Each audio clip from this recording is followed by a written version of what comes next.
and integrity, and we appreciate them. Above and beyond the officer-involved shooting investigation itself, we also truly appreciate the assistance we received from the Omaha Police Department the night of this incident, the Uniformed Services Bureau officers in that area, the command staff, down to the Able One team that assisted to attempt to locate absconded parties, and the OPD SWAT team, all of whom served as valued partners to us during these difficult times. And finally, I'd like to extend my appreciation to our dedicated staff of investigators. They're very good, they're very professional. This is not the first time that they have conducted a criminal investigation on a fellow law enforcement officer. They have actually, their investigations have led to the arrest of fellow law enforcement officers. They have high integrity, and they are focused on facts and evidence. Quick reminder about, there's been some questions about the jurisdiction of a sheriff in Nebraska. A sheriff's office in any county does have countywide jurisdiction. Obviously, we work well with our partners in different townships and incorporated police departments to make sure that we are deconflicting or working together as efficiently as we can. But any sheriff's office has countywide jurisdiction. Specifically in the Douglas County Sheriff's Office, although our primary jurisdiction for our road patrol is unincorporated Douglas County, the entire county, and actually the entire Omaha metro area, is an area that our investigators, our warrants, deputies often find themselves traversing through, because not every crime that occurs in unincorporated Douglas County includes a suspect who lives in unincorporated Douglas County, and not every fugitive that the Sheriff's Office is statutorily obligated to find lives in unincorporated Douglas County. Quick primer about what the Special Operations Group is and isn't. I have a handout on your sheet, on your chairs right there. Although the name Special Operations Group as a working group is new, essentially it is a compilation of working groups that existed prior to them being collapsed into one working group. Historically, we had investigators that were focused on vice, narcotics, fugitive apprehension, crime suppression, and those groups would all work independently of each other in order to ensure that we could identify efficiencies in solving not one particular type of crime, but multiple types of crimes. We consolidated them into one working group with a day shift, the evening shift, and a new group on the overnight shift as a result of an award of a COPS grant, federal COPS grant, specifically to combat overnight property and violent crime. Also on your chair is a copy of a state statute that directs and delineates what is lawful deadly force in a law enforcement situation and what is not. And so we highlighted the pertinent portions so you can read through those as you see this representation of the facts and try to establish check marks as you go, just as we tried and ultimately as a county attorney did. This is a two-part investigation. The first part is a criminal investigation, and that's focused squarely and solely on the criminal aspect of this case. Ultimately, you have the initial opinion from the county attorney, who has deemed the actions of Sergeant Ronk to be justified and legal. Ultimately, that final decision will rest with an impaneled grand jury of Douglas County citizens. But there's a second investigation which will happen completely separate and distinct from the criminal investigation. That's an internal administrative investigation. That's the investigation where we do an even deeper dive to ensure that policies, training were adhered to, but also to see what we can learn. These are tragic events. We never want to have a fatal in custody arrest situation, and whatever we can learn from every encounter to get better, that is the core nature of law enforcement and what we do. We're always evolving. Finally, last housekeeping. If you could hold your questions until the end of the presentation. If you do have a question, raise your hand. I'll call on you. Once I call on you, please state your name and the news source you're with. State your question. I will then repeat your question so that people can hear it on the live stream, or everyone else in the room can hear it. And then you can ask your question, and we will do the best we can to answer. Finally, we will be sending out to the media our presentation in a PDF format. That PDF format obviously will not include real videos, but PIO Spencer Head can help connect you with any of those videos that you might need from this presentation. One last piece, we are going to move our internal camera system to look at the big screen. We're not going to risk the technology of sharing screens. We tested it, should work very well. With that, I am going to reintroduce and turn the microphone over to Lieutenant Jason Stellick, who will be giving this presentation.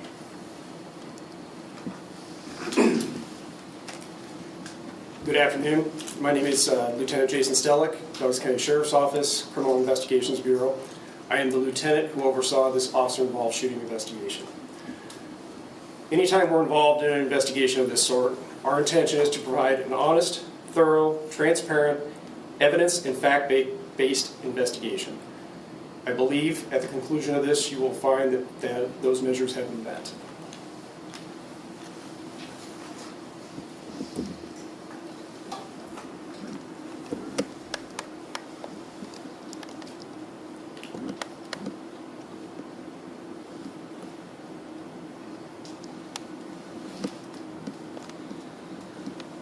Draw your attention now to the board. We're going to go over this officer-involved shooting investigation that occurred on May 22nd, 2025 at 4811 Pratt Street. Within this presentation, we will be showing you stills from Sergeant Ronk's body-worn camera. There will be photos from CSI as was collected on scene. There will be information that was gleaned from interviews of the involved officer as well as other officers and witnesses involved in this incident. This incident was a 17-second encounter. At 2:32:47, Janidi Ibrahim points a firearm at Sergeant Ronk as he drives by. We call that our 0 second for this 17-second encounter. At 2:32:52, so 5 seconds in, Sergeant Ronk parks and exits his vehicle. At 2:32:54, 7 seconds in, Janidi Ibrahim points a firearm at Sergeant Ronk for the second time. At 2:33:02, 15 seconds in, Sergeant Ronk advances to Janidi Ibrahim's vehicle. And at 2:33:04, the 17-second mark, shots are fired by Sergeant Ronk. Sergeant Jesse Ronk. He is a 12-year veteran of the Douglas County Sheriff's Office. He is Sergeant of the Special Operations Group, has been in that role for the last 6 months. He is also a SWAT team leader. He has 5 years of narcotics investigation experience as well as firearm investigative experience. He has no history of discipline. He was voluntarily interviewed on May 25th, 2025. The assisting deputies in this incident: Deputy Jonathan Smolin, a 6.5-year veteran of the Sheriff's Office. He's assigned to the overnight Special Operations Group. He as well as a member of the SWAT team. His role, he rendered aid to Ibrahim after the shooting. He was also the initiating investigating deputy investigating Ibrahim for potential firearms violations. He was interviewed on May 22nd, 2025. The second assisting deputy involved in this is Deputy Joshua Keyser. He's a 5.5-year veteran of the Sheriff's Office. He is assigned to the overnight Special Operations Group. He is also a member of the SWAT team. He also rendered aid to Ibrahim, and he was also interviewed on May 22nd, 2025. Special Operations Group. We refer to them as SOG, furthermore going through this. What are they? SOG consists of 3 teams commanded by a lieutenant, and each team supervised by a sergeant, working a day shift, an evening shift, and an overnight shift. SOG investigations routinely lead all across Douglas County, and at times, the greater metropolitan area. SOG investigators commonly assist and partner with federal, state, and local agencies. In order to facilitate surveillance, which is a primary function, SOG investigators are a plainclothes unit wearing identifiable carrier vests. SOG investigators drive unmarked DCSO vehicles that are equipped with lights and sirens so that they can quickly transition from a covert operation to an overt operational response. SOG investigations routinely cover violent crime, interdiction, narcotics, fugitive apprehension, gang investigations, firearm investigations, crime suppression, and property crimes prevention. What I'm going to detail now are the activities of Sergeant Ronk's SOG crew on that particular day, May 21st leading into May 22nd. SOG investigators conducted proactive patrols at various construction areas in unincorporated Douglas County in an attempt to intercept and apprehend active construction site thieves. SOG investigators conducted surveillance on apartment complexes within unincorporated Douglas County and within the city of Omaha in order to locate a known auto theft spree suspect with active felony warrants. SOG investigators acted on a request from the DCSO Court Operations Group in an attempt to conduct surveillance to locate a wanted party in the area of 46th and Hamilton. SOG investigated the report of a stolen vehicle located in an apartment complex in Omaha, suspected to be tied into an ongoing auto theft series in unincorporated Douglas County. SOG investigators conducted surveillance on a location in the area of 50th and Harrison in connection with an ongoing narcotics and property crime investigation. And finally, SOG investigators conducted surveillance in connection with the ongoing firearms investigation, which ultimately culminated with the deputy-involved shooting. Janidi Ibrahim, our decedent, 19 years old, 4811 Pratt Street. He was the driver of the maroon Chevy Trailblazer that we're going to detail. He was the focus of an ongoing firearms investigation initiated by Deputy Smolin. What led investigators to investigate Ibrahim at 4811 Pratt Street? Deputy Smolin has been monitoring Ibrahim and his known associates on Instagram since 2023 as part of an ongoing firearms investigation. Possible investigative outcomes of this investigation, goals of it were to determine lawful possession of firearms, to investigate drug use with possession of firearms, in an attempt to curb violent crime prevention, and to identify the source of potentially illicit guns. Instagram videos show Ibrahim posting multiple firearms, handguns, and rifles a few times a month. Deputy Smolin knows from other law enforcement agencies that Ibrahim is a known member of the K family gang.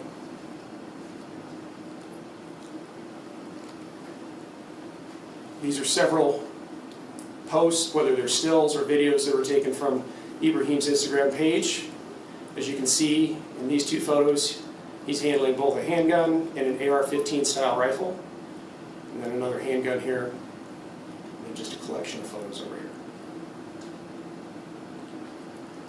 Prior to the officer-involved shooting, overnight SOG arrived around 7 p.m. for the start of their shift. Deputy Smolin showed Sergeant Ronk a video posted to Instagram of two males sitting in a vehicle flashing two guns. Deputy Smolin was familiar with Ibrahim from monitoring Ibrahim on Instagram. Deputy Smolin communicated with OPD gang unit and received intel on Ibrahim earlier in the day. OPD's gang unit offered assistance to Deputy Smolin if needed.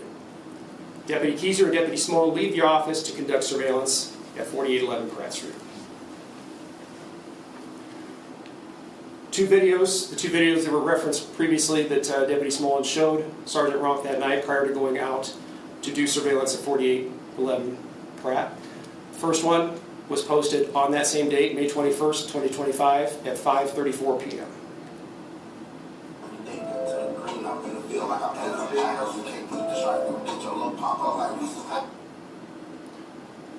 Then following that, a second video was posted on that same date, May 21st, 2025 at 5:49 p.m.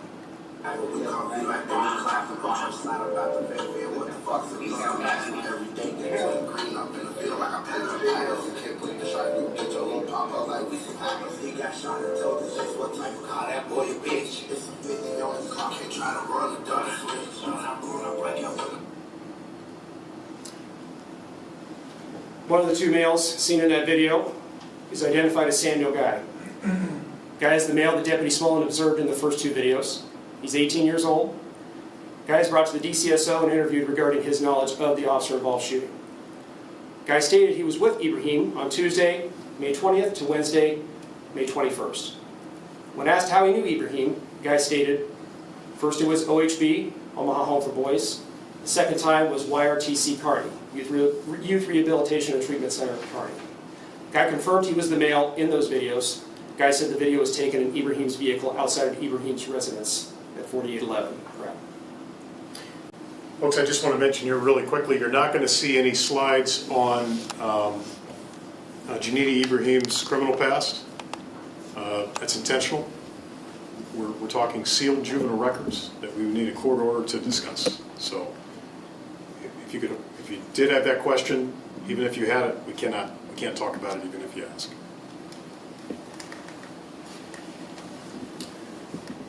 Samuel Guy's criminal history. On May 8th, 2024, he was charged with robbery, conspiracy to commit a robbery, third-degree assault, all in Dodge County. On May 22nd, 2025, he was charged with possession of a gun by a prohibited person as part of this initial firearms investigation. Prior to the officer-involved shooting, Sergeant Rock remains at the office completing administrative tasks before leaving to follow up on other investigations. These investigations include surveillance of construction sites, stolen vehicles, a suspected drug house, and attempting to locate a felony warrant suspect. Deputy Smolin advises Sergeant Rock that Ibrahim has posted an additional video to Instagram that depicts Ibrahim inside of an SUV holding 2 firearms. There are 2 other parties located in the vehicle. This post occurred approximately 44 minutes prior to the officer-involved shooting. It was posted on May 22nd, 2025 at 1:49 a.m.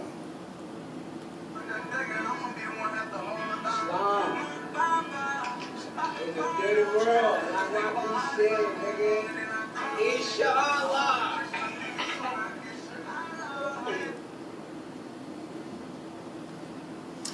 If you notice in that video, the back seat passenger, we have his face blurred because he is a juvenile, a 17-year-old male. His mother, the 17-year-old, his mother is the owner of a maroon Chevy Trailblazer, which they are in. This 17-year-old voluntarily interviewed on May 23rd, 2025. This particular unnamed 17-year-old's criminal history. On April 23rd, 2024, he was charged with receiving a stolen item, being a vehicle, also charged with willful reckless driving, also charged with possession of marijuana. On March 17th, 2025, he was charged with assault, causing bodily injury, and disorderly conduct. This 17-year-old is currently still on active juvenile probation, which is the reason why we can disclose the criminal history. The third individual seen in that video, this is the best view we have, is believed to be the front seat passenger. At this time, we have been unable to positively identify the subject. Minutes prior to the officer-involved shooting, Sergeant Rock, Deputy Smolin, Deputy Keyser attempt to locate the vehicle that Ibrahim is in to further the firearms investigation. Deputy Smolin and Deputy Keyser check the area of 65th and Grand Avenue, which is a known hangout for Ibrahim. Sergeant Rock proceeds to 4811 Pratt Street to conduct planned surveillance. Per Sergeant Rock's interview, we'll get through here a little bit further, he had advised that the plan was set up surveillance if they had identified Ibrahim in a vehicle or outside the house, bring additional units in eventually, and if they drove off, they were going to intend to make a traffic stop, an investigative stop, or if they stayed there, they would eventually attempt to make contact with them to begin an initial investigation. Sergeant Rock travels northbound on Fontenelle Boulevard to Pratt Street, returns westbound on Pratt Street. Sergeant Rock advised as he drove past 4811 Pratt Street, he observed multiple cars in the driveway and a maroon Chevy Trailblazer parked on the north side of the street across from the address. Sergeant Rock advised that the house was dark and no one was observed outside the vehicles. In his interview, Sergeant Rock advised that he communicated his observations at 4811 Pratt Street to Deputy Smolin. Deputy Smolin requested that Sergeant Rock drive by the address again and check for occupants in the surrounding vehicles. Sergeant Rock advises that he then traveled westbound on Pratt Street to a driveway near 49th Street, pulled in the driveway, turned around to go back eastbound. As Sergeant Rock traveled back eastbound on Pratt Street, Sergeant Rock advised that his headlights illuminated multiple figures now outside of the maroon Chevy Trailblazer. Sergeant Rock clarified that there was one party on the driver's side whom he positively identified as Ibrahim and 2 unknown persons to him near the passenger side of the vehicle. This is security footage from a residence about 1.5 houses to the west of where the maroon Trailblazer is parked. So you will not see the Trailblazer.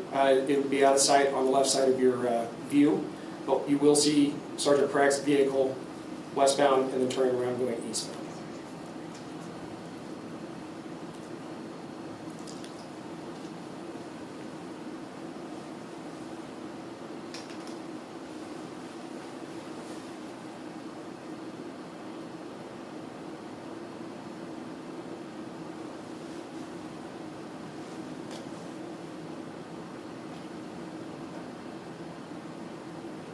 This video obviously corroborates Sergeant Ronk and one of the interviewed witnesses' statements as to his pattern of activity at this time.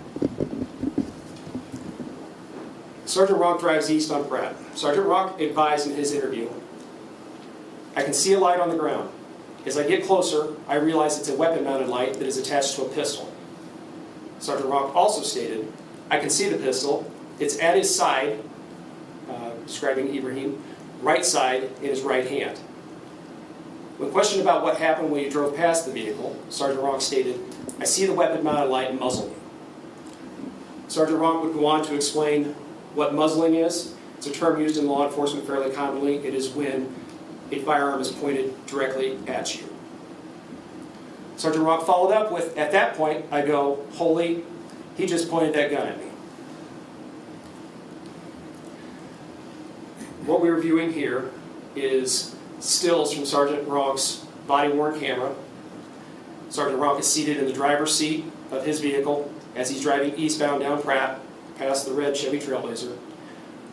You're looking at his driver's side exterior mirror.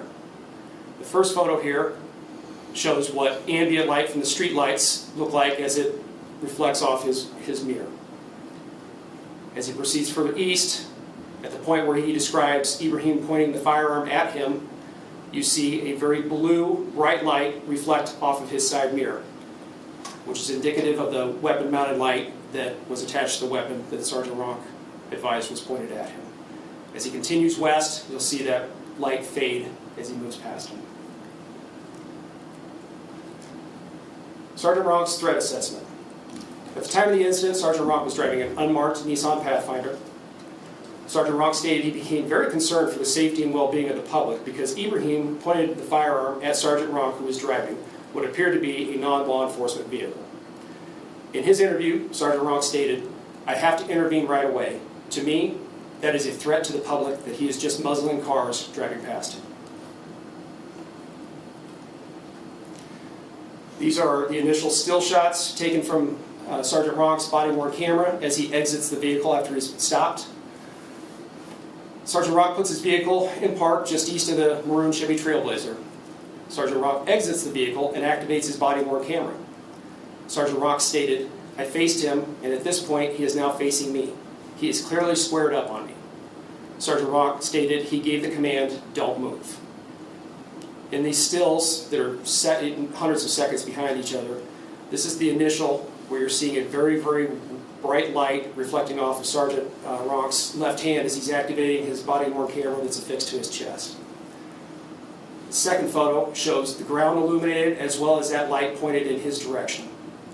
The third photo is just an enhancement of the second photo, zoomed in, where again you can clearly see light on the ground, but also that light from that weapon-mounted light pointed directly at him as it reflects off his hand.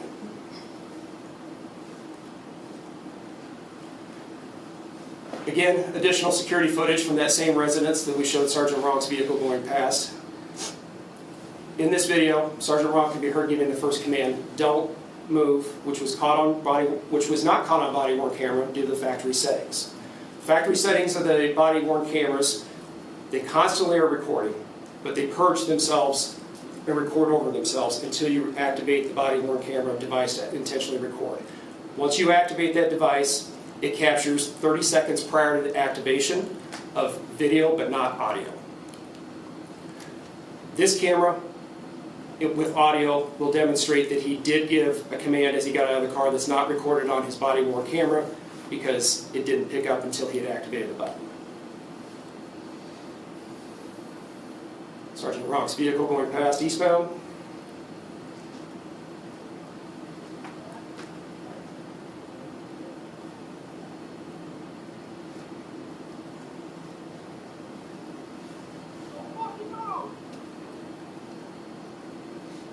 Here's comment, don't move. Again, showing the same stills that I showed you previously, 2 slides before. Underneath is just commentary on those stills. Again, illustrating Ibrahim pointing the firearm at Sergeant Ronk with the light reflecting off his hand. Again, same thing. And finally, the zoomed in version where you can clearly see light not only reflecting off the ground, but pointed directly in the direction of Sergeant Ronk.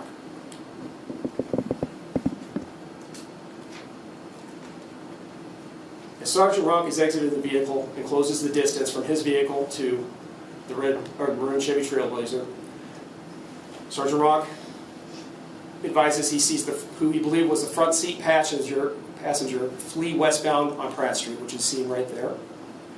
As he gets closer to the vehicle, he advises that Ibrahim begins to get back into the vehicle as the rear passenger flees to the north. You can see the rear passenger in this first one as well. That rear passenger would tell us that he ran northbound between the houses. The final video shows, again, that presumed front seat passenger who's unknown to us continuing to run down the block. Ibrahim has shut the door as Sergeant Ronk approaches. Contact with the vehicle is observed on Sergeant Ronk's body-worn camera. As Sergeant Ronk approaches the vehicle, Ibrahim is seated in the driver's seat with the door shut and the window rolled up. Ibrahim starts the vehicle as Sergeant Ronk reaches the rear of the vehicle. This can be seen with the tail lights popping on here, the brake light popping on. Sergeant Ronk advises that he positions himself at the B pillar of the vehicle, which is this pillar that separates the front seat and the back seat. Immediately notices that the interior of the vehicle is illuminated due to Ibrahim's weapon-mounted lights still being activated. Sergeant Ronk's interview statements about contact at the vehicle. These are direct quotes. I can see pretty well into the vehicle. I can see his right arm making quick, furtive movements. I can see the top of his right hand. It's like it's gripping as if he were holding a pistol. I can see the weapon-mounted light in the car. It's like illuminating the car. And then, as I come around there, he jerks back almost like he makes a furtive movement, like he's drawing, like in a drawing motion. At that point, I felt like my life was in danger, like imminent danger. Additional statements made by Sergeant Ronk regarding his observations at the driver's side window. Sergeant Ronk would go on to tell us he repositioned himself at the A pillar of the vehicle, which is the next pillar up, which is affixed with the front windshield and the driver's side window. Sergeant Ronk tells Ibrahim, don't move. And then Sergeant Ronk sees Ibrahim jerks back like in a drawing motion, as he was quoted as saying before. At this time, Sergeant Ronk stated he felt as if his life was in imminent danger, and as a response, according to Sergeant Ronk, he fired 3 to 4 rounds into the vehicle, downward towards center mass of his body until he wasn't making those movements anymore. Stills of contact at the vehicle. This is after the shots have been fired, so you can now see the driver's side window is broken out. Ibrahim's hands are still proximate to the firearm that we will show you where it's positioned at. You can see that the weapon-mounted light is still activated. The firearm is oriented in a direction towards the front dash, towards the radio and air conditioning controls, which is what the light is bouncing off of. And in the next photo, you can see that light bouncing off onto the passenger side door and window. And Ibrahim's hands are not visible in this still.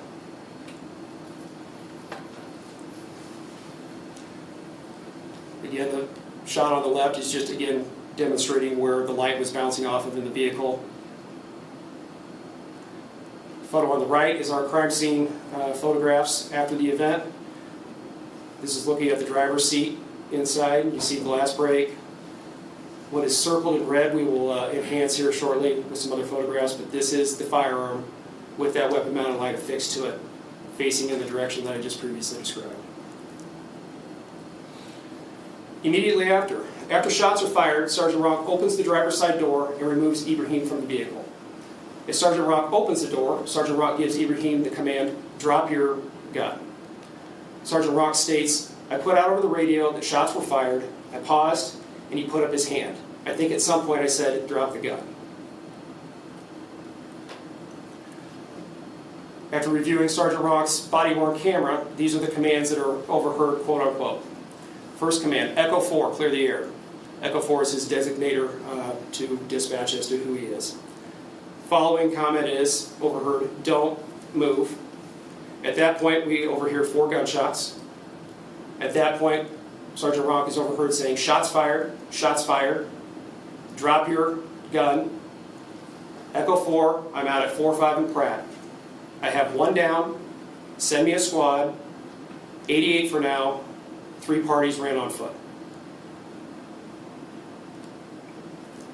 Immediately after, Deputy Smolin and Deputy Keyser arrived to the scene and begin to assist Sergeant Rock in rendering aid to Ibrahim. Sergeant Rock tells one OPD officer on scene that he believes 3 parties fled on foot.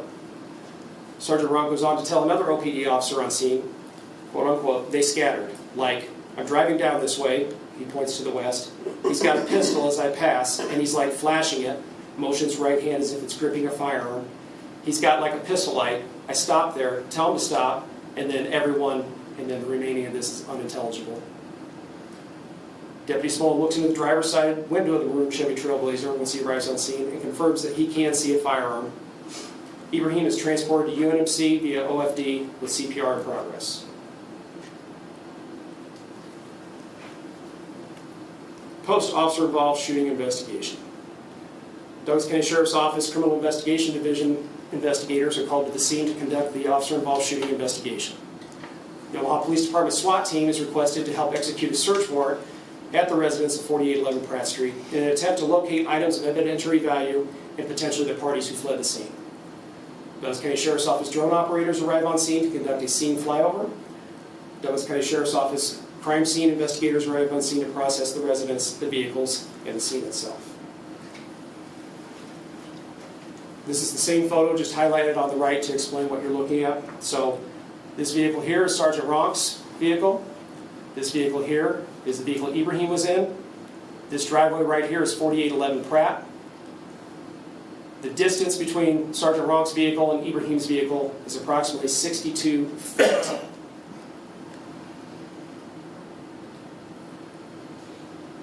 Notable crime scene photos taken. Obviously the maroon Trailblazer, windows broken, the inside view that we've already previously looked at. Notable CSI photos within the vehicle, again, firearm there. We've enhanced the photos so it's clearer to see. This is the butt of the weapon with the magazine inserted into it. The top of the weapon is this way. The end of the barrel is right there. That is the weapon-mounted light affixed to that firearm. That light remained on until the battery life went out of it, which at this point in time, that photograph's taken hours after the event, so the battery has run out.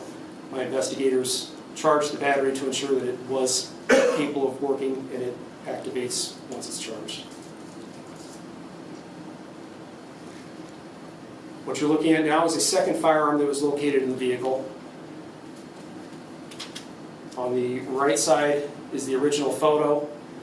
Firearm is upside down in the cargo area of the Trailblazer on top of some clothing. And then this is just a zoomed in photo to observe. This firearm was also observed in the initial videos. It was the second firearm observed based on color alone. It also has a weapon-mounted light affixed to the end of it. It also has a fully seated and loaded magazine in it. Again, just another close-up of the firearm that was in Ibrahim's possession at the time. And again, a close-up of the second firearm located in the vehicle. What you're looking at here are 4 shell casings. Sergeant Rock fired 4 shots in the maroon Chevy Trailblazer. 4 spent shell casings were recovered from the scene.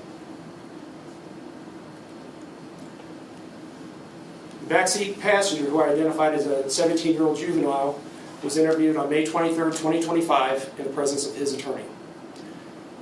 Throughout his interview, he describes that he met Ibrahim in high school and considers them close, that he and Ibrahim would hang out every day and smoke weed together, that he had contacted Ibrahim via FaceTime at 11 p.m. on May 21, 2025, and arrived at Ibrahim's house at 4811 Pratt Street at 11:30 p.m. He advised that Ibrahim drove him and the maroon Chevy Trailblazer to a nearby Celtic vape shop. Deputies did follow up at this vape shop, and no video exists. He reported that there was a third individual in the vehicle, but he did not know him by name. He described this third individual as an Asian male with a long nose, wearing some type of covering on his head, and he stated that people called him Low. His interview continues. He stated that he was wearing a black hooded sweatshirt with a white spiderweb design with words on the front. This matches the clothing that was observed in the video. After the smoke shop, he, Ibrahim, and Lowell returned to 4811 Pratt Street and sat inside the maroon Chevy Trailblazer, smoking and chilling for approximately an hour before an unknown vehicle, which we know as Sergeant Ronks, slowly drives by them. He stated that the vehicle was a regular car, not a police car, describing it as a black Nissan with one occupant.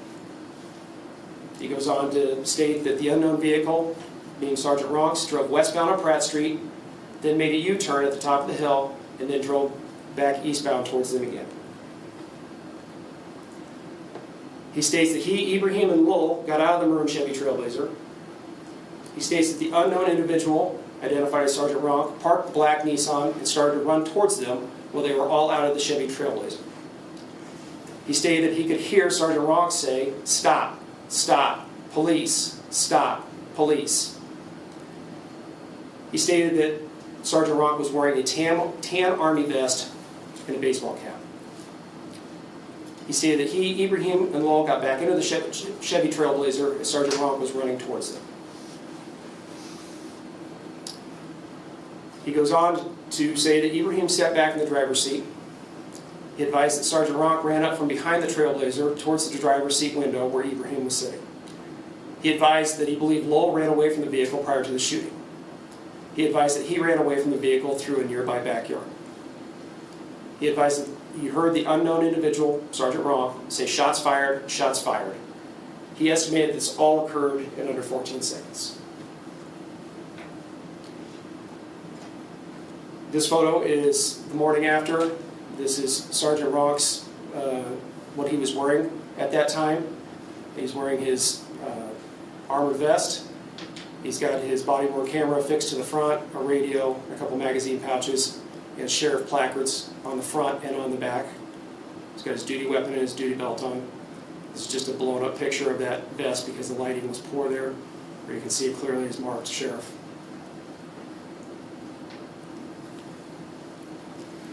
The firearm that was located in the front on the center console that was in Ibrahim's possession was identified as a Glock 30 .45 caliber handgun. It had a solo-fish weapon-mounted light laser combo affixed to the front of the firearm. It had a 10-round magazine inserted with 9 rounds in the magazine.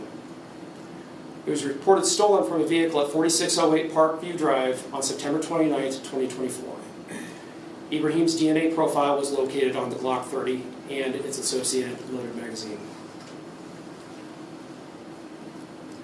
Second firearm that was located in the rear cargo area of the maroon Chevy Trailblazer. It's identified as an SCCY CPX-2 9mm handgun. It is also affixed with a weapon-mounted light. This is a ProTech weapon-mounted light laser combination. Ibrahim's DNA profile was located on this handgun. It also contained ammunition in the magazine.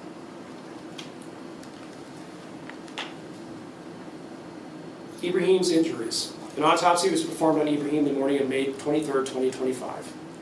Preliminary results of the autopsy determined that Ibrahim was struck 2 times in the upper chest and shoulder area.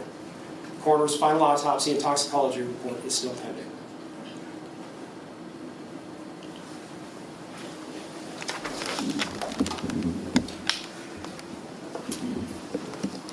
Please wait as we reposition the camera.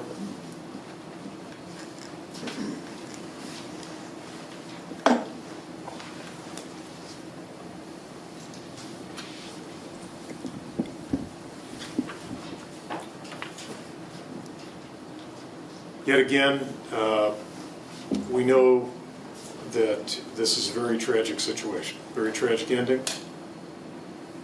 Nobody wins. But I can tell you that just as resolute as my intentions were to ensure that this investigation focused on not only evidence, but evidence that could be independently corroborated, focused on the truth and identifying ultimately a path to justice. It was not our job to justify anybody's actions. We're not here, it's not our role to justify anybody's actions. That's the county attorney's role and the grand jury's role. It was our job to identify the facts and the evidence in a dispassionate way. I will tell you that similar to some of the words of Don Klein this morning, although we are always trying to learn from every encounter, from every tragedy, whether it's the loss of an innocent life through traditional violence on the streets or a situation like this, we always want to learn and improve. But I think this situation also reminds us why we do need to stay resolute as well on identifying the sources of these illicit firearms, the majority of which cause so much havoc in our community, especially in the hands of young people. I'll open it up to any questions you might have. I did, just so you know, I did give a gentleman's agreement to the folks that were early or on time that we may point to them first, but just please restate your name, your agency, your question. I will repeat the question, and then we will do our best to answer the question. Go ahead, Melissa. Melissa, KOTV. When Sergeant Ronk first passed the car, why didn't he call for backup immediately if he thought that was a threat? Sure. The question was, when Sergeant Ronk passed the vehicle the first time, why did he not call for backup immediately when he determined that there was a threat? Well, obviously he's not here to speak for himself, but I think that based on our investigation, it appears that this was purely a surveillance operation, intended to be a surveillance operation, like the Special Operations Group normally does. They're primarily a surveillance observation working group with no initial intent on Sergeant Ronk's part to make contact in any way, until things changed very radically, the circumstances changed very quickly, and on that second pass, when Sergeant Ronk articulates and knew that he had a weapon pointed not only at him, but in very close proximity to him as he drove by, that he felt that there was an imminent need to take action. Keep in mind, if we have anybody randomly pointing a firearm at somebody driving down the street, whether they think they're a police officer or not, that is clearly a high-risk situation. That could have easily been an Uber Eats driver. Amazon delivery now does overnight delivery with Amazon drivers in their personal cars. A scenario in which a firearm is pointed directly and in close proximity to a passing vehicle is arguably a high-risk scenario in and of itself, which can change an original dynamic regardless of the best laid plans on the front. Are SOG members then trained to not call for backup if it's like immediate danger? The follow-up question was, are SOG members not trained to call for backup if in immediate danger? I would say yes, that is part of their training, and that is traditionally what they do. But it does appear, at least in this case, and again, Sergeant Ronk isn't up here to speak for himself, but it appeared that Sergeant Ronk felt at that time that real-time danger stimulus required an immediate response. Keep in mind, if you had a gun pointed at you and you were driving down the street, your ability to offensively respond is very limited, especially if you are facing in the opposite direction. If a shot is fired, it is going to be fired at the rear of your vehicle, which we know does not provide much ballistic protection. The rear of the vehicle is essentially glass and thin metal. But also it does not allow for a tactical observation or to be able to present your sidearm in a way that would allow you to respond quickly and efficiently. There will be a lot of opinions, I'm sure, about Sergeant Ronk's decision. There was a few options available. He chose an option, and that was to engage immediately based on what he felt was a real-time threat. Go ahead. Kevin Rigby, also with Channel 3. If he didn't point the gun at Sergeant Ronk, would Sergeant Ronk just kind of pass by, just basically still observing the situation the first time? I want to be careful not to speculate, because that's not the way that reality transpired. But I can tell you, both as someone who has operated in a position similar to Sergeant Ronk, and knowing the past history of how the Special Operations Group works, and specifically Sergeant Ronk and his working group, I would not be surprised that absent the brandishing of the firearm directly at Sergeant Ronk as he passed, that would have been a key difference that would have resulted in a much different response on Sergeant Ronk's part. I wouldn't be surprised if immediately then his attention would be put towards communicating with other units.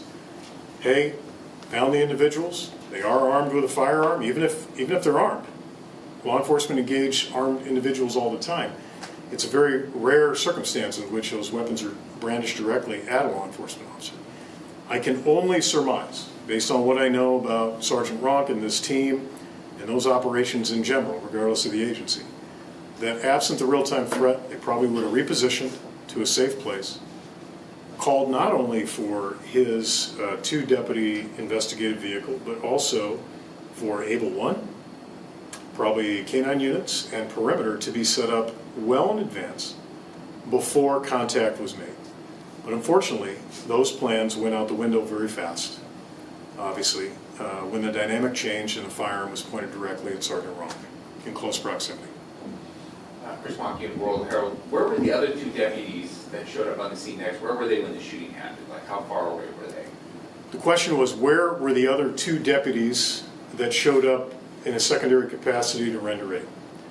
Those two deputies were not far away. I would say they were probably checking out an area maybe 20 blocks to the west and the north. That was another known hangout location for the Janidi Ibrahim and some of his associates. There is an apartment complex in that area that is well known for young people that associate with the K family gang, and they were checking a secondary area, trying to see if they could locate a vehicle or individuals connected with the situation.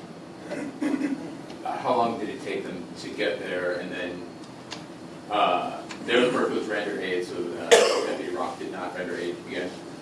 No, Sergeant Ronk did render aid immediately, as soon as he could.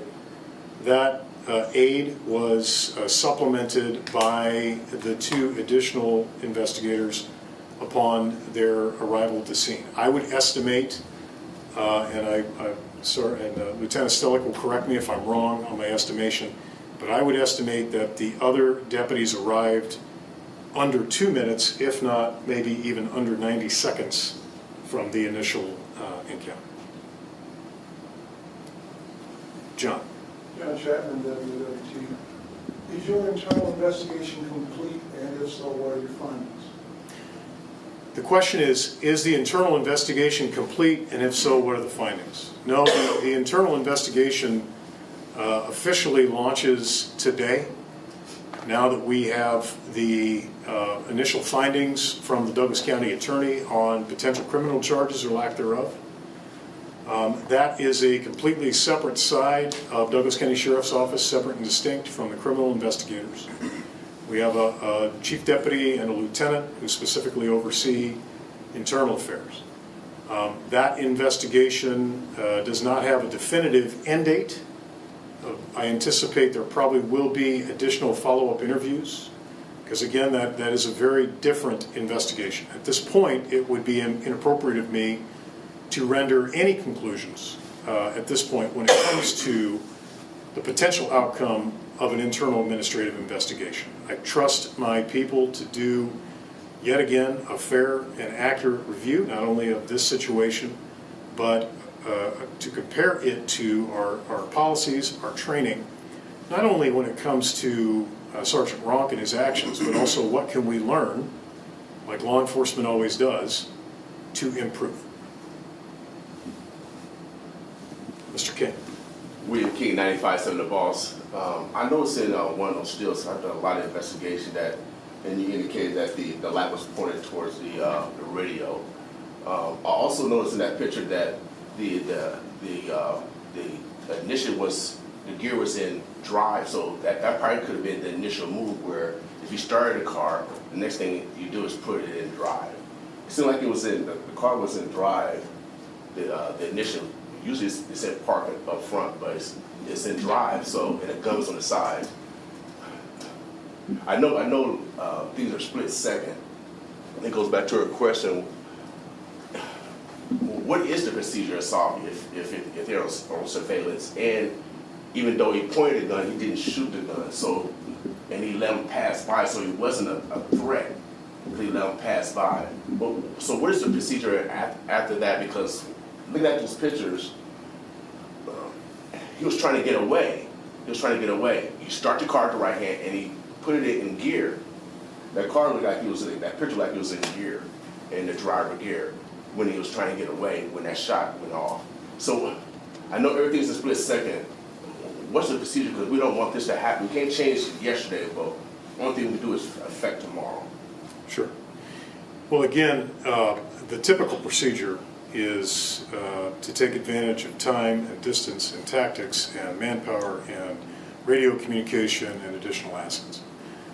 And I can tell you, again, as someone who's worked in an equivalent capacity to Sergeant Ronk, specifically dealing with situations that often culminate into armed encounters, I've experienced firsthand where all that planning, all that training can go out the window because things change in a split second, like you said.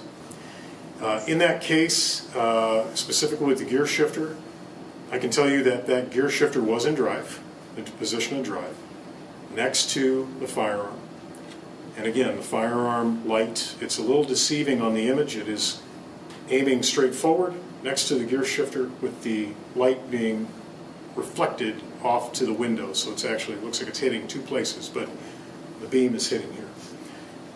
We do have a theory which we tried to prove with latent prints, but unfortunately, as you can imagine, pulling latent prints off of a gear shifter is very difficult. Looking at the position of Janidi Ibrahim, he's like this, he's slightly bent over, and with the shot placement hitting shoulder and chest, there is a theory that as Sergeant Ronk is observing Janidi Ibrahim's hand wrapped around what he believes to be consistent with the same firearm that he saw him having, that if someone is going to try to put a vehicle into gear with a left hand, that would naturally, although it's not something you would normally do, it would naturally lend, if you did not want to release a gun with your right hand, it would result in a natural body movement where your left shoulder would be both down into that center console area. Unfortunately, we could not determine any fingerprints that we could pull. It would have been great to confirm that theory, to be able to have a left-hand fingerprint on that gear shifter. Unfortunately, we could not pull any usable prints off the gear shifter at all. Go ahead. Maddie, Channel 7. I know you mentioned Smolin had been monitoring Ibrahim since about 2023. Can you expand more on just why that night there was such an urgency to have Smolin, Kaiser, and Ronk all surveying Ibrahim, and why there was such an urgency to get out to do the different areas where you knew he could be at? Sure. The question was, what changed in terms of the fact that Deputy Smolin was observing and investigating this individual for a significant amount of time, since 2023, what changed that night to prompt action? Well, I think sometimes timing and circumstances mean everything. I have had an opportunity to review just a small portion of Janidi Ibrahim's social media footprint. I didn't take time to look at everything. But one thing I noticed in my review was that Janidi Ibrahim, he would post a lot of still photos of firearms. I saw one in which it appeared to me, as someone who I consider myself a gang enforcement expert, pointing a firearm, a still photo, at a street sign, which I know to be a rival neighborhood. A lot of those are still photos that could be uploaded at any time. These images, these videos, which were uploaded to social media, were happening in real time. And they not only were happening in real time, but they were happening, the last one happened and culminated at a time of the morning where only the Special Operations Group is on duty, whereas most other street-level crime suppression investigators are not.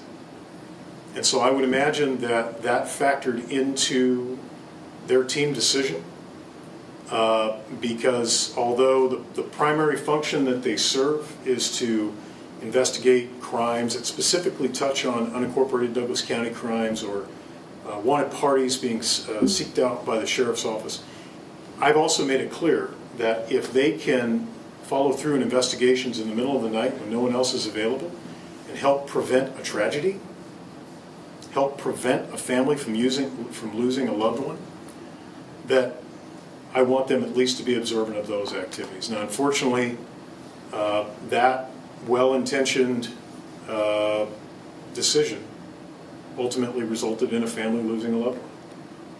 And again, it's tragic. And then secondly, neither one of the ring cameras nor the body-worn camera caught Sergeant Ronk saying stop, police, identifying himself as a law enforcement officer. It was just that testimony or interview of one of the passengers of that vehicle. That's correct, and that's one reason why we always try to find overlapping evidence that will corroborate each other. Okay, it doesn't surprise me as someone that's been involved in investigations and interviews for the majority of my career. Memories are fallible because under stress, memories, it's not based on intention. Memories are fallible.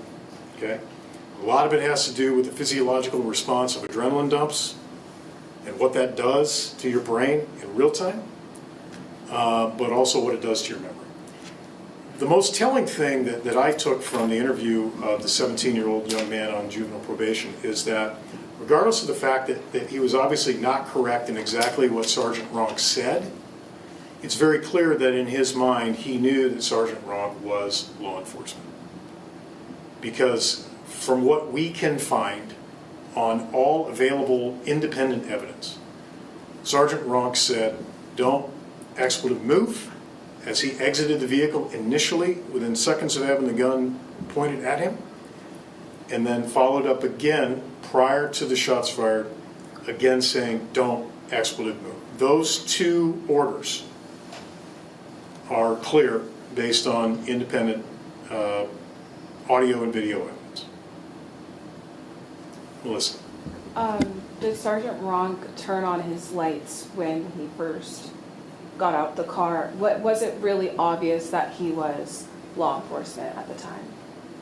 Sergeant Ronk did not turn on his lights when he stopped. I'd imagine, again, there's studies that are done on this, not just for police officers, but for domestic violence victims, average citizens, bank tellers when they're robbed. There is a physiological response that occurs when you feel that imminent threat to your life. Time will slow down, you will get tunnel vision, you may lose your dexterity, and so it wouldn't surprise me, and again, Sergeant Ronk isn't here to speak for himself, but one thing I do know about the activation switches for undercover vehicles is they are typically not as straightforward as you would find in a police cruiser. They're usually out of sight a little bit by design, and so I can imagine that when you lose your dexterity in an adrenaline dump, it doesn't surprise me if you don't have the fine motor skills to hit a button to activate your lights. Do I wish that would have happened? Absolutely. But unfortunately, there is a real physiological response to having that adrenaline dump during an encounter that you feel your life is in imminent risk. Mr. King.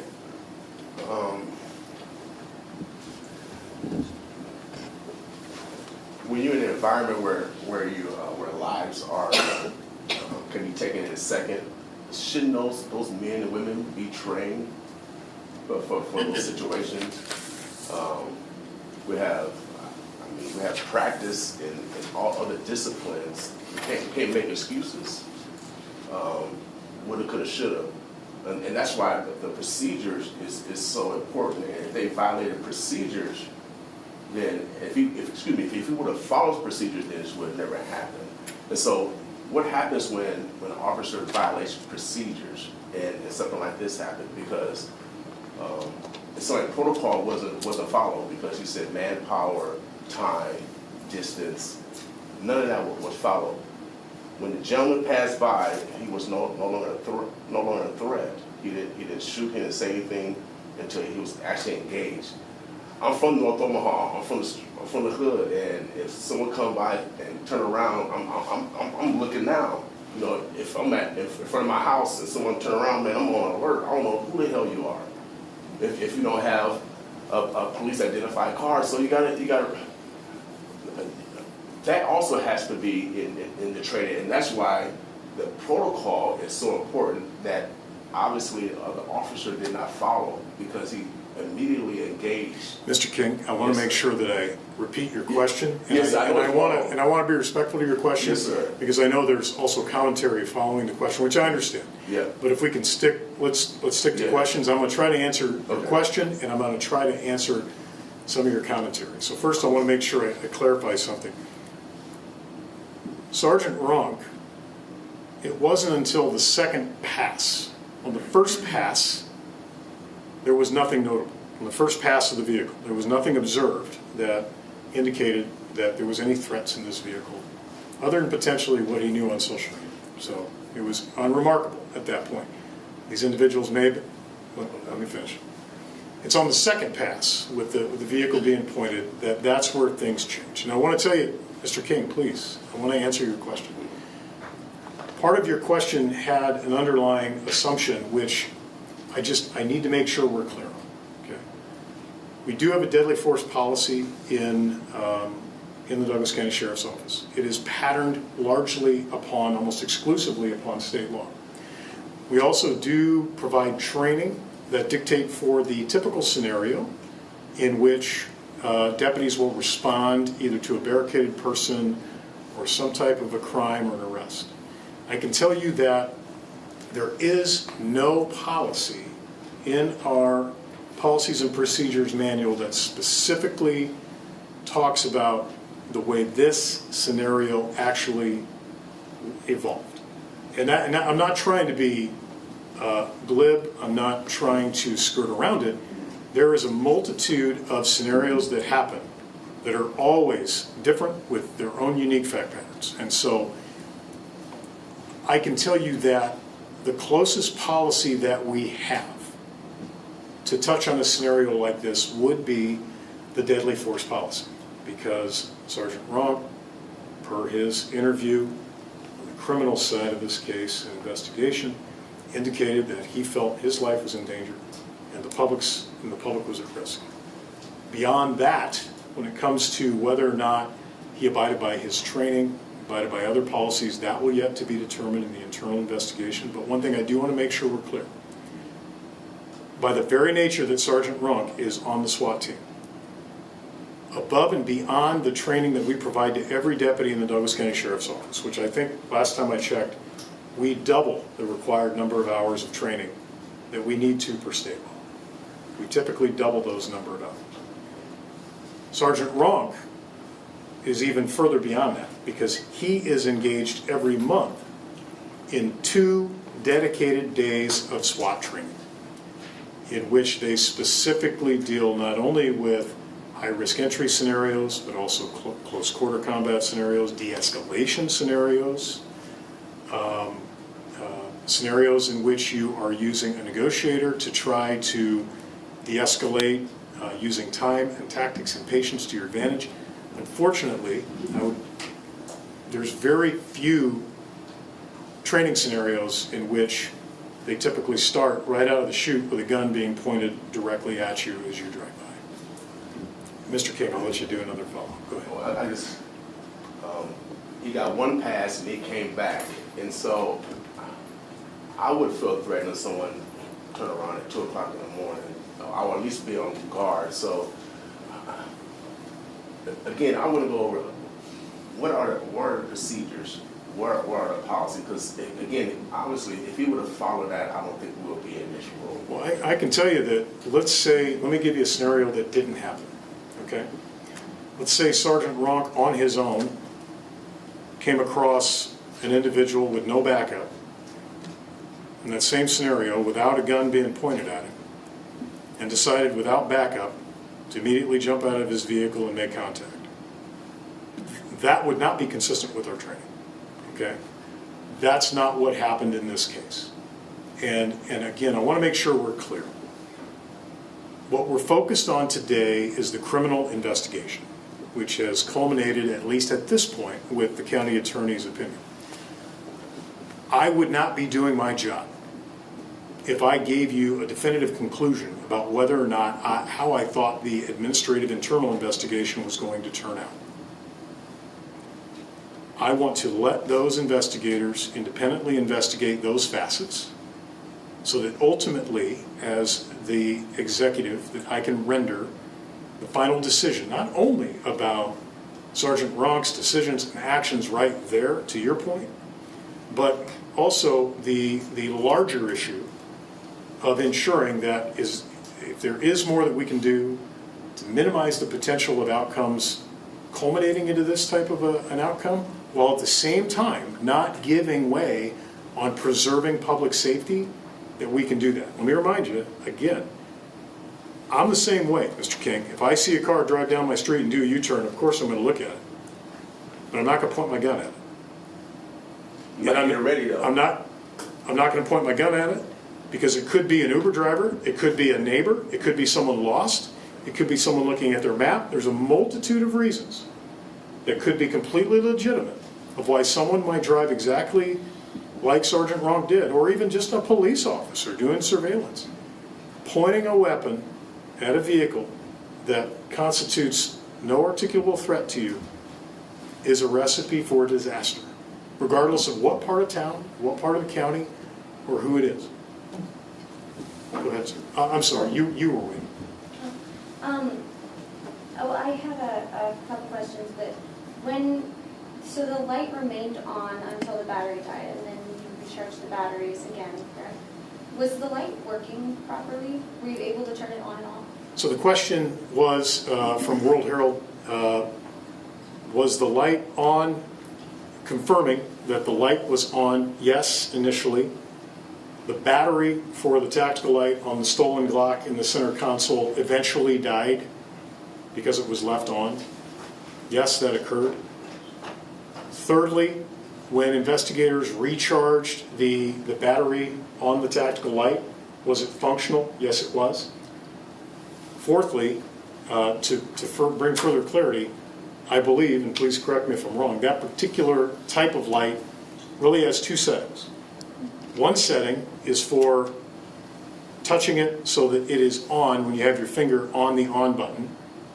The next button is to touch it to have it on continuously. Obviously, Sergeant Ronk would have no idea whether that light would have that type of setting at all, or which setting it was in at the time.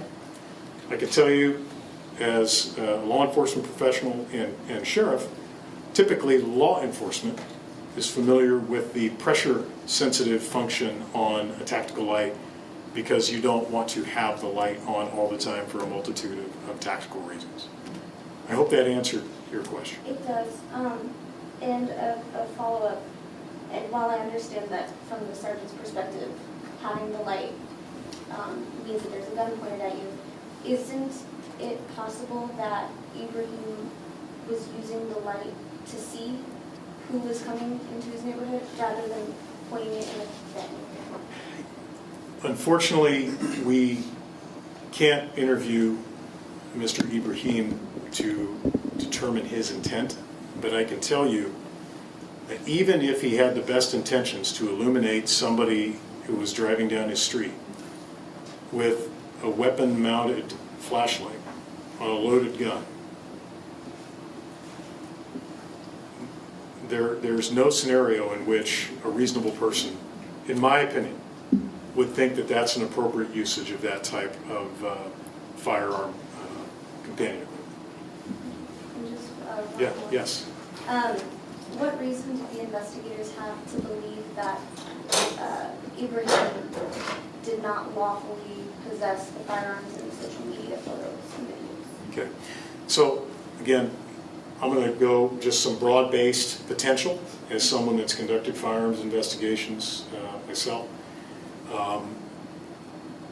You obviously have what is believed to be drug use in the videos that day during the possession of the firearm. That, in and of itself, drug use in possession of a firearm is a violation of federal law, but also when it comes to the state constitutional carry law, you are not allowed to engage in permitless carry, whether you're 18, 19, 20, 21, while using or possessing narcotics, that is, or drinking. That is a flat-out prohibition.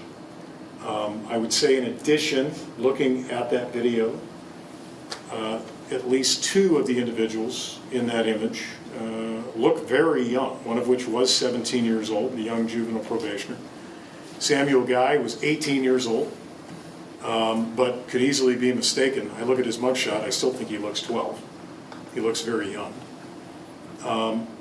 But then also, in terms of what Deputy Smolin knew in terms of the frequency of the different type of guns, guns are not cheap if you buy them through traditional sources. And so I think it's fair to say that when you do see someone in possession of multiple types of weapons, is it outwardly a sign of illegal activity 100%? No. But is it notable in terms of the potential reality of someone who is either involved in a straw purchase situation or has access to underground market firearms or being passed through a gang? Yes, it could be. And I think in this case, although there was no label on the gun in the video that said this gun is stolen, exactly what was suspected was what transpired. There was marijuana located in the vehicle. One of the firearms was stolen. And we know that one of the young people in the car was under the age of 18, a juvenile. Lots of reasons to potentially be concerned, but that's why investigations occur, to try to confirm or deny initial suspicions. Go ahead, Chris. Chris, Moral now again. I can't remember if you said this. Do you know the source of the non-stolen firearm? Was it purchased legally, or? I do. The question was, do we know the source of the non-stolen firearm? Yes, we do. It's rather suspicious in its nature. That firearm was originally sold out of state. When investigators contacted the last known owner of that firearm, they admitted that they did not know where their firearm was. They had last found there was an opportunity where the firearm was either proximate to or temporarily handed over to another, and they never got it back. They neglected to do a stolen firearm report or even a missing firearm report, which would be a common sense thing to do, but that did not happen in that case. Yes?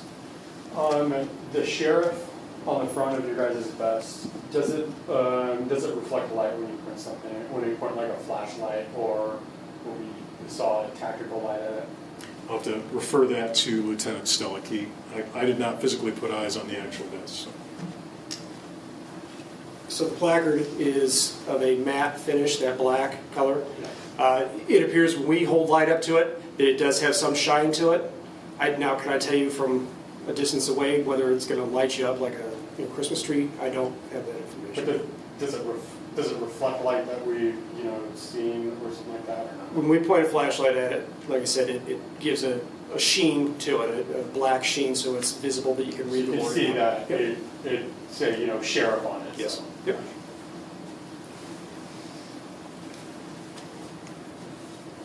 Madam Chair Sullivan, will Sergeant Ronk remain on administrative leave at this point until the internal investigation is completed? The question is essentially how long will Sergeant Ronk remain on administrative leave as this investigation progresses? I don't have an exact time on that. I anticipate that he will remain on administrative leave until, at minimum, until the administrative internal investigation has reached its conclusion. And then secondly, that maroon Trailblazer, has it been the subject of any other instances of weapons being flashed at people as driving by or anything like that, or any other parts of the firearms investigation? I don't have that information. I can tell you that being at the scene that morning, and I can't remember which media source it was. I think if you were there, you could probably speak to it yourself, and it might have been someone in this room, that there was a media team that had indicated that there was neighbors who had approached them saying that this was essentially a problem area for individuals hanging out, causing issues. And I don't know if investigators had any other follow-up with neighbors. You can imagine that it's very uncomfortable for neighbors. People don't want to speak out to law enforcement all the time. But I don't have any information that this particular vehicle was used in any series of crimes. I'm not familiar with it. Mr. King. Ladies first. Melissa. When will the body cam video be shared with the family? So that's a great question. The question is, when is body camera video being shared with the family? So the civil county attorney, the civil side, completely separate from the criminal side, is currently in exchange of letters with the attorney for the family to ensure that the ground rules are set and understood and that they will be followed through. So as soon as those ground rules are all satisfied and agreed to by both sides, I will personally invite the family in. We'll watch in this same room on a big screen and watch the body camera video. Mr. King. William King, 95 Center, the boss. When it comes to the community, I was out of town last week. Had a 360 meeting. When it comes to the community, what's next? Because like I said, we can't change yesterday. What are we going to do tomorrow to build trust, as far as in the community? Sure. Well, lots of layers to it. The question is, what are we going to do tomorrow to build trust?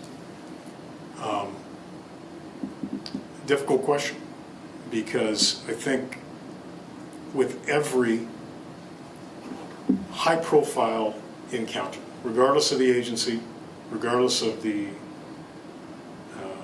county, city, state, it is a constant cycle of trust being built and trust being lost and trust being built and trust being lost. I wish there was one solution to that. I think one big step is to recognize that ultimately there will be people dissatisfied with outcomes of investigations on one side or the other, always. We have to honor that. We have to be respectful of that difference of opinion. We have to respect the pain, the distrust that some people may have, and we have to own it. And we use that to motivate us to be as transparent as we can without disrupting investigations, to be as ethical as we can. And we try to learn from every tragedy. We have to get better and learn from every tragedy. And that's every officer involved shooting, regardless of the agency. I can tell you, as someone that's going to be coming into my 30th year of law enforcement here pretty soon, it's a very different industry than it was in 1996 when I got hired. Is this the first time that, is it Sergeant Rock? Is it the first time he actually fired his weapon in duty? The question is this the first time he's ever Sergeant Rock fired his weapon on duty? Yes, in terms of an officer-involved shooting, he's never been involved in one before, but that opens the door to an interesting bit of data. I did have our administrative team look back over the last 25 years for deputy-involved shootings in Douglas County Sheriff's Office. There have been 14 over 25 years. Of those 14, 10 were in a city as opposed to the unincorporated county.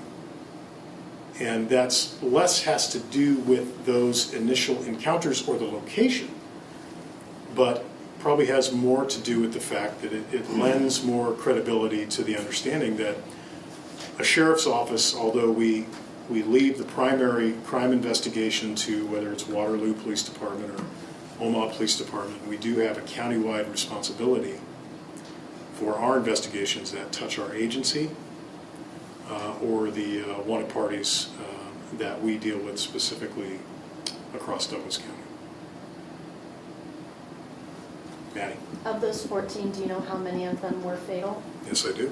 I'll put my glasses on.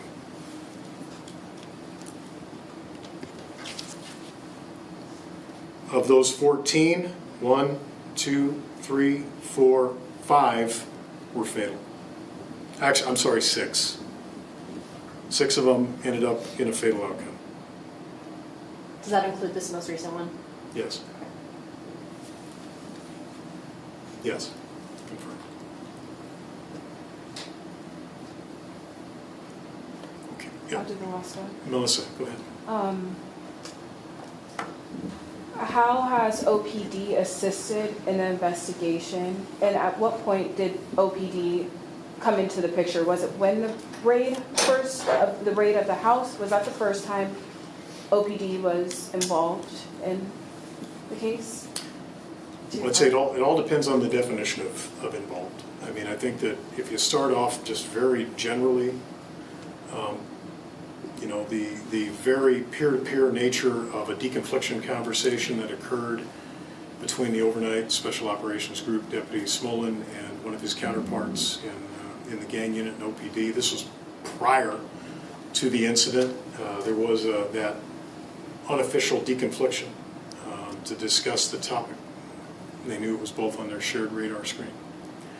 But then after the officer-involved shooting incident occurred, you had multiple layers of coordination, whether it be from all of the Uniform Patrol Bureau officers and command officers that descended on the scene along with deputies to lock down the perimeter and attempt to locate the individuals that had fled, to Able 1. I'm sure there was a canine in the area. I'm pretty sure, if memory serves correctly, there might have been an OPD canine in that area to assist with searches. And then obviously when it comes to the state mandated parallel assistance from other agencies, in this case it was the Omaha Police Department, Nebraska State Patrol. I can tell you, as someone that spent a lot of time in the investigator bay at that time, it was pretty common to see a Omaha Police command officer who's connected to the officer-involved shooting team with a Nebraska State Patrol investigator in the room, at the table, watching interviews, going over facts, going over evidence. So we really, really appreciate their assistance, and that's why we are always so happy to return that assistance when that officer-involved shooting occurs to another agency.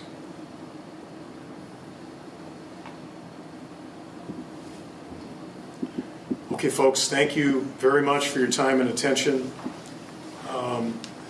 And if there is any other additional information that is pertinent, we will share. Thank you.